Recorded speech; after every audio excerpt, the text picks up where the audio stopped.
Assalamualaikum warahmatullahi wabarakatuh. Waalaikumsalam warahmatullahi wabarakatuh. Semoga Allah merahmati Imam Nawawi beserta ulama, guru-guru besar. Semoga Allah merahmati Ustadz tim atas ilmu yang disampaikan. Semoga Allah merahmati seluruh umat muslim di dunia, khususnya teman-teman yang ada di Palestina. Amin ya rabbal alamin wa iyyakum.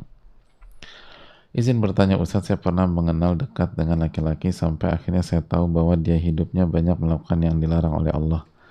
Sampai akhirnya saya berniat untuk membantu dia untuk menjauhi hal-hal yang dilarang dan lebih dekat dengan Allah. Awal saya berpikir dengan menuruti semua yang dia mau agar dia bisa menaruh kepercayaan kepada saya, agar tujuan saya bisa tercapai.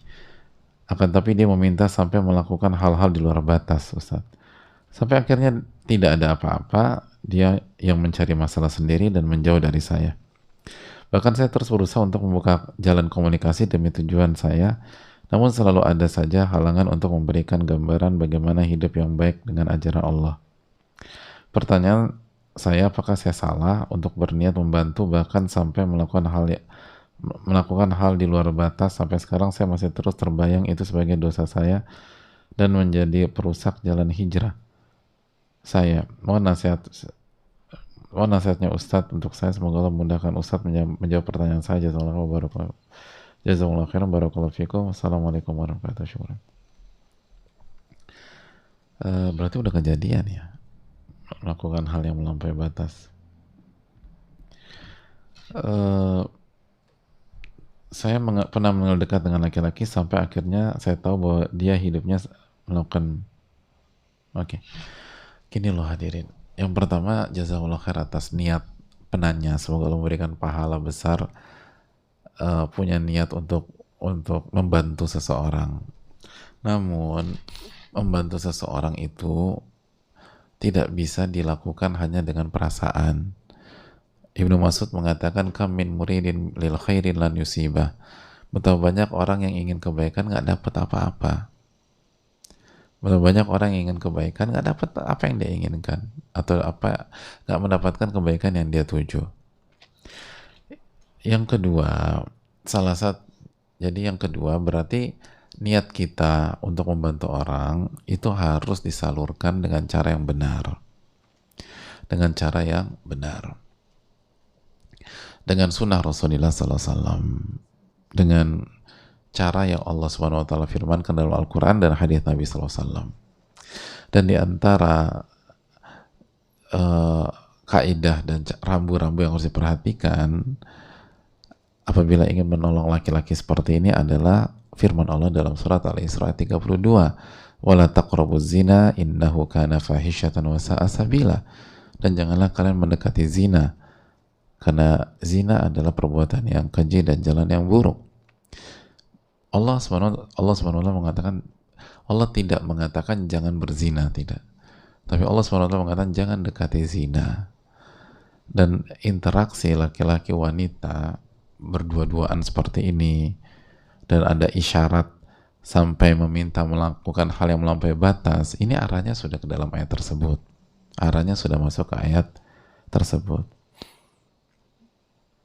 Atau jangan-jangan sudah melakukan zina. Na'udzubillah, na'udzubillah.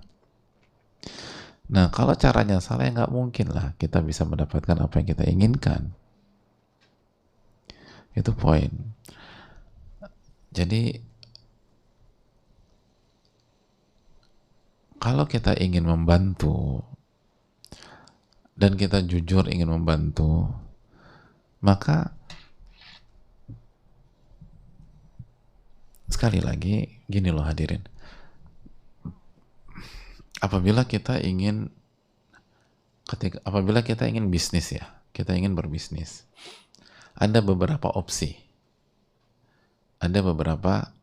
bisnis. Kira-kira yang akan kita pilih sebagai jalan bisnis kita, opsi yang mana? Opsi yang peluang keuntungannya paling besar dan peluang ruginya paling kecil dan halal tentu saja. Jadi peluang untungnya paling besar dan peluang ruginya paling kecil, itu yang kita pikirkan. Nah begitu juga kalau kita ingin kita ingin membantu orang untuk mendapatkan hidayah sehingga kita akan untung, kita akan dapat pahala besar dan seterusnya, maka pilihlah pihak yang akan memberikan keuntungan akhirat paling besar dan peluang ruginya paling kecil kalau kita ingin bantu orang. Dan di antara opsi yang bisa dilakukan adalah kenapa kita tidak berusaha keras membantu banyak wanita-wanita lain di luar sana untuk dapat hidayah. Itu dapat untungnya besar. Kalau tidak sama, insya Allah lebih besar. Terus yang kedua, secara umum mereka nggak minta hal-hal yang melampaui batas, kecuali nggak normal ya wanita tersebut. Tapi kalau wanita normal, peluang kerugian yang tadi disampaikan nggak ada. Kita lebih fleksibel, jaraknya lebih bisa diatur, batasannya lebih dinamis. Jadi semuanya untung gitu loh. Nah, kenapa kita lupakan pihak tersebut, lalu kita fokus pada satu laki-laki dengan dalih ingin memberikan dia hidayah. Dan konsekuensinya macam-macam, sampai bisa jadi kehormatan kita yang jadi taruhannya. Nah, apakah benar kita inginkan hidayah atau hati kita sudah terfitnah? Itu poinnya.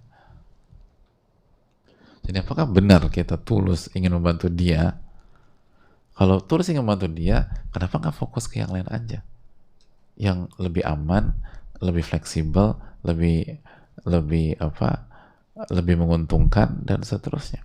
Kenapa kita fokus ke satu pihak yang batasannya ketat dan rentan fitnah dan bisa jadi sudah terjatuh di dalam fitnah. Dan yang diminta hal yang termahal dalam diri kita sebagai wanita itu kehormatan. Jadi hadirin Allah muliakan, itu yang perlu kita camkan. Dan kalau sekarang sudah jauh, maka bersyukurlah kepada Allah Subhanahu wa taala, Allah jauhkan laki-laki itu dari diri kita. Dan bertobat-tobatan nasuha, dan jangan ulang lagi. Sekali lagi, ada gini loh, buat wanita mau berdakwah ya, ada banyak wanita yang bisa didakwahi. Ada banyak anak-anak yang bisa didakwahi. Dan itu komunitas yang relatif jauh lebih aman daripada mendakwai satu laki-laki yang bukan mahram. Wallahu ta'ala bishawab.